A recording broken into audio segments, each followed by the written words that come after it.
Hey everybody, welcome back to Sip&Talk. I'm Joe. And as always, I'm ready to dive into some seriously juicy info with you all today. It's like we're mixing up a knowledge cocktail here. Strong stuff, but oh, so smooth going down. And I'm Sunny, your friendly neighborhood fact checker. I'll make sure we get all the ingredients right. Speaking of mixing things up, you know it's always a good blend? Travel whiskey and discovering awesome new things. You have to check out our friend Mickey's YouTube channel, Mickey to Life. Yeah, Mickey's the best. He's always got something cool going on.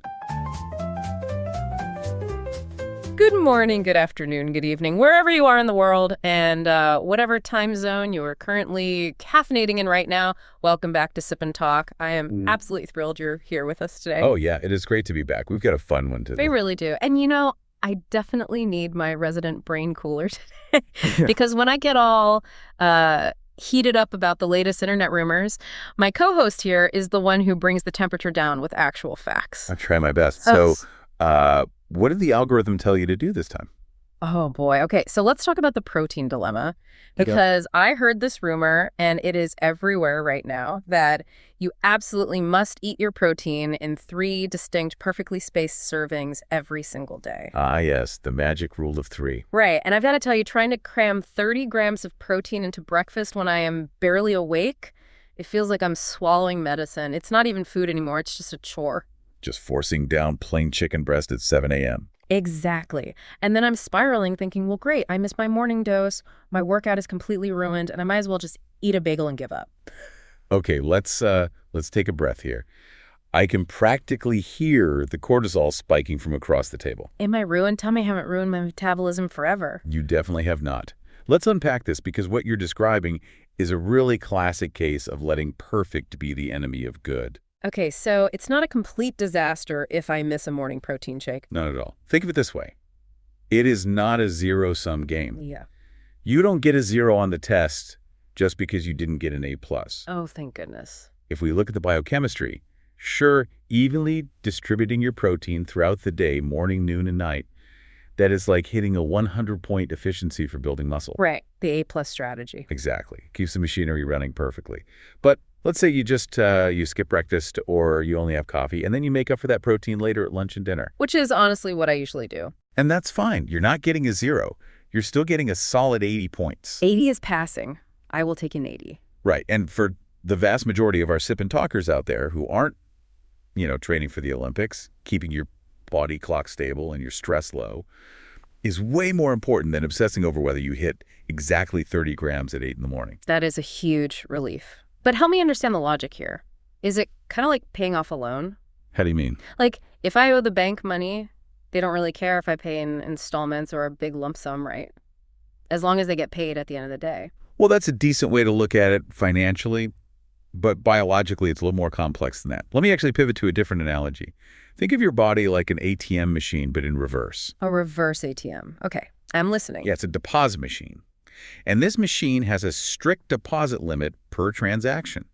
Your gut can only absorb and process so much protein at one sitting for the specific purpose of building muscle. Oh, so there's a cap. Exactly. So if you decide to starve all day, and then you just shove 150 grams of protein in at dinner. Which I have definitely done at an all-you-can-eat Korean BBQ, by the way. Well, they all have. But if you do that, you essentially jam the machine. It stresses the gut out. And the tragic part is that excess protein, which is really expensive, by the way, meat isn't cheap. No, it is not. That excess doesn't get used as bricks to build your muscles. The body just says, hey, I can't use all this for construction right now, so I'll just burn it as fuel. Wait, so I'm taking expensive steak and essentially turning it into expensive sugar? Essentially, yes. You're turning premium building material into firewood. Or it just gets converted into urea and excreted. Wow. Okay, so our discussion today isn't just about being obsessive with numbers. It's about structured eating so we stop wasting money and stop wasting good food. Spot on. Stop wasting money and ingredients. I love that. Stop wasting money is absolutely my love language.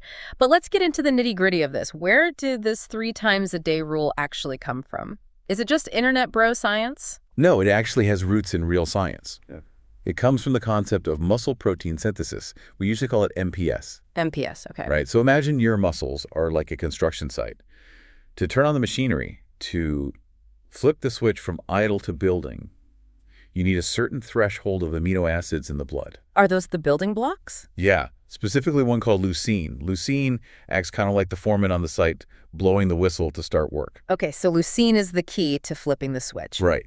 And early research showed that there's an absorption cap, or a sweet spot, for flipping that switch.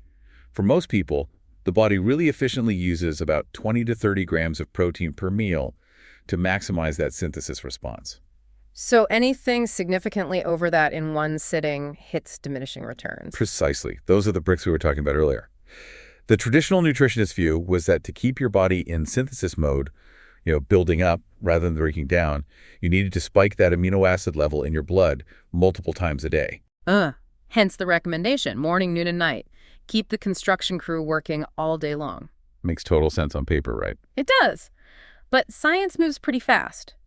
What is the actual verdict now? Because I see people doing all sorts of crazy diets. It definitely evolves. And if we look at the data from the Journal of the International Society of Sports Nutrition, which is really the gold standard for this stuff, they released data that shifted the perspective quite a bit. What did they find? They found that while timing is definitely important, your total daily intake is the actual ceiling. Okay, so the total amount of protein you eat in a day matters way more than the schedule you eat it on. Exactly. The total intake determines your potential. The distribution just determines your efficiency. That makes so much more sense. So what are the actual numbers we should be hitting? For the general public, the sweet spot is about 0.8 to 1.0 grams of protein per kilogram of body weight. 0.8 to 1.0. Yeah, and if you're an athlete or you're doing really high-intensity training, it bumps up to maybe 1.6 to 2.2 grams. But for most of us, just hitting that total daily number is the primary goal. And for those of us who aren't carrying a calculator to the grocery store, hitting that total is a huge relief. But what about the intermittent fasting crowd? Oh, the fasting bros. Yeah, I have friends doing that 16-8 thing where they fast for 16 hours and eat all their meals in an 8-hour window. They're basically skipping breakfast entirely. Are their muscles just withering away? Not at all. And that's really the intermittent fasting counterpoint. The human body is incredibly flexible. It actually holds on to an amino acid pool. Like a reserve tank. Exactly. If your goal is 100 grams a day and you eat 2 meals of 50 grams within that 8-hour window, that is vastly superior to eating 1 meal of 20 grams just because you were trying to space it out and failed to eat enough. Right, so don't let the strict schedule kill your total volume. Exactly. Total volume is the king. Frequency is the queen. She helps run things smoothly, but the king has the final say. I like that hierarchy. Volume is king. Okay, let's make this real. We're not just going to talk abstract numbers today. We are going to help out a specific sip and talker. Let's call in our old friend Mickey. Ah, yes, Mickey. A very classic profile. Let's paint the picture for the listener so you can all visualize him. Mickey is a great guy. He's about 6 feet tall, which is roughly 180 centimeters for our international friends. Right, a pretty tall guy. And he weighs about 163 pounds or 74 kilos. He's an office worker, pretty sedentary, sits at a desk staring at a screen all day. He looks slim in a suit, but he is terrified of becoming skinny fat. The dreaded skinny fat. It is a real medical risk. We actually call it TOFI. TOFI. Like tofu. TOFI. It stands for thin, outside fat, inside. Oh, wow, that sounds terrible. It basically means you have low muscle mass, but a dangerously high percentage of visceral fat wrapping around your organs. So let's actually do the math for Mickey to keep him healthy. Yeah. He's 72.4 kilos, right? Yep, 74. Since he's sedentary, we aim for that 1.0 to 1.2 grams per kilo range. Whip out the mental calculator here. That puts him at a minimum of 74 grams of protein a day. Ideally, strictly for maintenance and metabolic health, he should be hitting a range of 74 to 88 grams. Wait, 88 grams? Why that high if he's literally just sitting in a chair sending emails all day? Because of his height. That's the variable people always forget. He's a tall guy. His BMR, his basal metabolic rate, is naturally higher because he just have more surface area, more bone mass, more blood volume to maintain. Oh, I never thought about that. Yeah, he needs that muscle maintenance to prevent his metabolism from slowing down as he ages.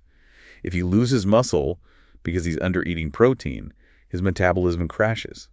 And suddenly that comfortable office chair starts causing rapid weight gain. Got it, so the chair becomes the enemy. Now, Mickey loves his lattes. I know he drinks like 3 a day. Does milk count towards his protein, or is that cheating? Oh, milk absolutely counts. It's got whey and casein in it, which are actually very high-quality proteins. A standard cup has about 8 grams. Okay, nice. So he's on his way. But here is the puff person trap. Puff person. That sounds cute, but also slightly dangerous. It is very dangerous for your physique. If Mickey relies only on milk or sugary lattes to get his protein and completely ignores solid food like meat or beans, he's in deep trouble. Because of the sugar. Exactly. Milk comes with lactose, which is sugar, and it often comes with a lot of fat. If that's your only protein source, you risk getting enough protein, sure, but you're getting way too much sugar and fat alongside it. And that's the recipe for the T.O. Fry's skinny fat physique. Exactly. He needs solid protein sources to get the bricks without bringing in all the extra firewood. Okay, so let's build Mickey a practical menu. He needs about 80 grams a day. How do we get there without him eating plain boiled chicken breast out of Tupperware 5 times a day? It's actually pretty manageable if you break it down. Let's aim for 25 to 30 grams per meal. Sounds doable. What's for breakfast? Breakfast, let's do 2 eggs, which is 14 grams, plus a cup of milk, which is another 8. He's already at 22 grams. Easy. That is a completely normal breakfast, not overwhelming at all. Right. Then lunch, he's at the office, he's busy, he just grabs a convenience store chicken breast, or maybe a palm-sized portion of meat at the cafeteria down the street. That's another 22 to 25 grams right there. Exactly. And then dinner, a nice piece of salmon, or if he's going plant-based, maybe half a box of tofu. That's about 15 grams. Add some multigrain rice, which actually has a little protein too. And boom, he hits the target without even stressing. Exactly. The key takeaway for Mickey isn't to obsessively count every single grain of rice. It's just to adopt the protein-first mentality. Protein first. I like that. Yeah, you look at your plate. You find the meat, the egg, the bean, or the dairy. You eat that first, then you fill up on the starch. It's like playing Where's Waldo, but for nutrition. Find the protein. But you know, being an office worker isn't just about getting your protein math right. There are hidden landmines everywhere in that cubicle life. Oh, absolutely. It is an absolute minefield. And for a tall, thin guy like Mickey, the very first landmine is hidden sugars and insulin spikes. Is this the trap where people say, oh, I didn't eat dessert today, so I'm fine? Yes, exactly. Yeah. Mickey might proudly say, I skipped the donut today, but then he poured a massive amount of sweet and sour sauce all over his lunch.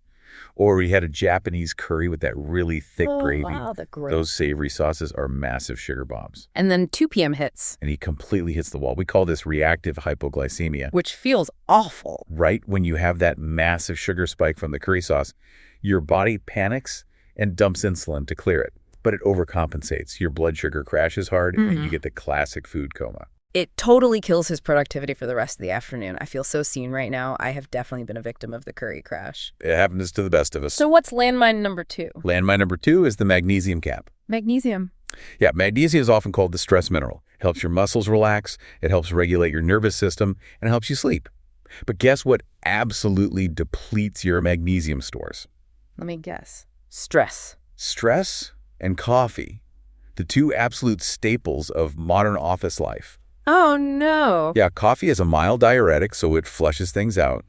And when we are stressed, our body just burns through magnesium at a much faster rate. That explains so much. If Mickey has a random eye twitch, or he's getting muscle tightness in his shoulders and lower back, or he just can't fall asleep at night, his brain won't shut off, he is probably low on magnesium. So how does he fix it? Just take a pill? He could, but the food fix is so simple. Unsalted nuts. Cashews or almonds.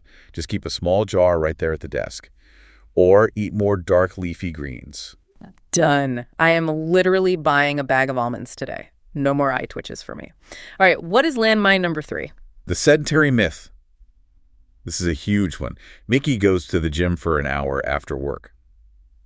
Right. So he thinks to himself, hey, I'm active, I'm fit. Right. It works out. But sitting in a chair for 8 straight hours and then working out for 1 hour is not the same as being a healthy, active person. Wait, it doesn't just cancel out? It absolutely does not. We call this being an active couch potato, especially for tall people like Mickey. The spinal load is incredibly high. Sitting all day tightens up the hip flexors, which then aggressively pulls on your lower back. Ouch. So the fix isn't necessarily just more gym time. No, the fix is frequency of movement. Just stand up every 50 minutes. Just stand up. That's it. Stand up, stretch, drink water to force yourself to take a bathroom break. It resets the posture and gets the blood flow moving back up from the legs. You have to break up the sitting. Wow. Okay, speaking of Mickey, we have probably scared him enough about his organs and his spine by now. Let's give him and everyone listening some easy wins. Because we love a good life hack here on Sip and Talk. Yeah.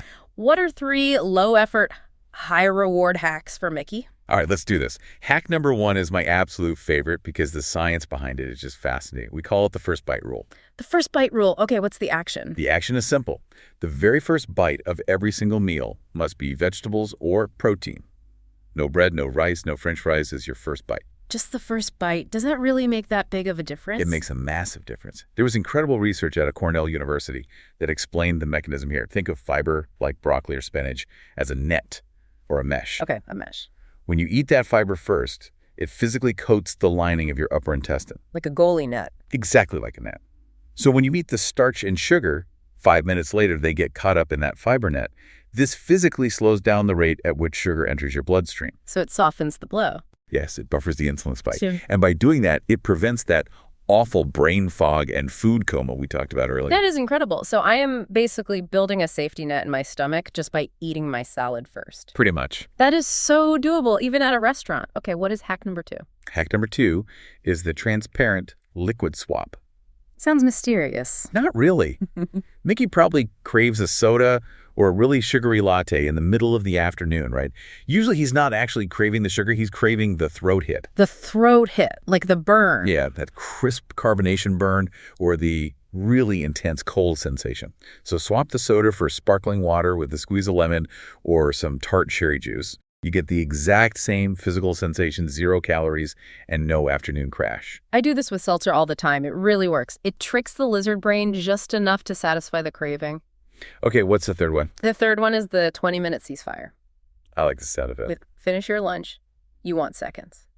Or you walk by the break room and see a cookie on the table. Just wait 20 minutes. Just hit the pause button. It is entirely biological. It takes time for leptin, that's your satiety hormone, to travel from your fat cells and your stomach all the way up to your brain to say, hey, we're full, we don't need more food. Oh, so it's a delayed signal.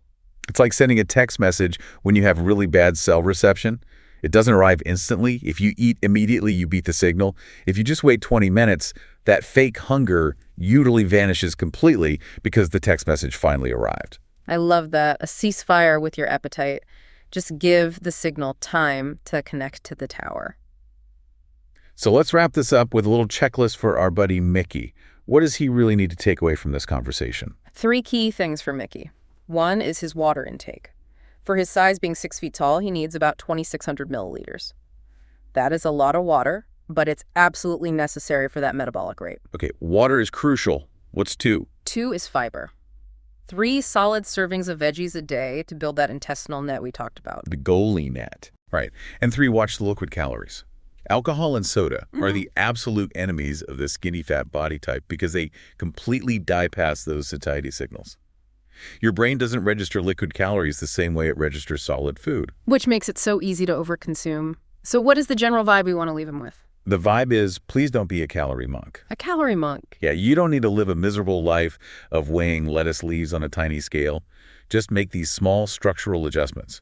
Chew slower, eat your protein first, stand up once an hour.